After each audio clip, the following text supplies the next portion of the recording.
حضرت مسیح موعود علیہ السلام کے ایک صحابی حضرت مولوی محمد الیاس خان صاحب رضی اللہ عنہ بیان کرتے ہیں کہ ریاست کلات کے قاضی القضات عبدالعلی اخوند زادہ نے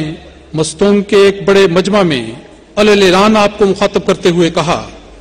کہ کیا سارے صوبہ سرحد میں آپ کو کوئی روحانی پیر نہیں ملا جو آپ نے پنجاب جا کر ایک پنجابی مرزا غلام احمد قادیانی کی بیعت کر لی ہے؟ حضرت مولوی صاحب نے جو برجستہ اور ایمان افروز جواب دیا وہ سنت سے تعلق رکھتا ہے۔ آپ نے فرمایا، مجھ سے میرا خدا گم ہو گیا تھا، میں ہر مذہب میں اس کو ڈھونڈتا رہا، ہر مذہب مجھے پرانے قصوں کی طرف لے جاتا، میں ہر ایک سے پوچھتا کہ کیا وہ خدا اب بھی بولتا ہے، تو وہ سب کہتے کہ اب نہیں بولتا۔ میں 72 فرقوں میں سے ایک ایک کے پاس گیا، سب نے یہی جواب دیا، اور میں ان قریب دہریہ ہونے والا تھا کہ پیچھے سے ایک نرم ہاتھ نے میرا ہاتھ پکڑا، اور یہ شخص حضرت مرزا غلام احمد قادیانی تھے، اور کہا کہ آؤ میں تمہیں بتاؤں کہ وہ خدا اب بھی بولتا ہے، شرط یہ ہے کہ تم میرے ہاتھ پر بیعت کرو،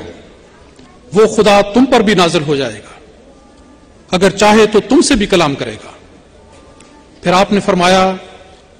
میں خدا کی ذات کی قسم کھاتا ہوں جس کی جھوٹی قسم کھانا لعنتیوں کا کام ہے کہ مرزا غلام احمد قادیانی کا خدا مجھ سے کلام کرتا ہے۔ میں آپ لوگوں سے پوچھتا ہوں کہ کیا کوئی ہے جو دعویٰ سے کہے کہ خدا اس سے بھی بولتا ہے؟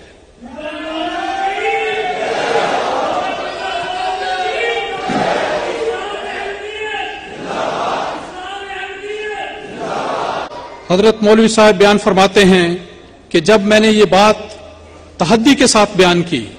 اور یہ شہادت ان کے سامنے رکھی اور اپنے وجود کو پیش کیا تو وہ فرماتے ہیں کہ تمام مجمع پر سناٹا اور خاموشی چھا گئی۔ حضرات، یہ ہے وہ زندہ خدا اور اس کی زندگی کا ایمان افروز تجربہ جو احمدیت نے دنیا کو عطا کیا ہے۔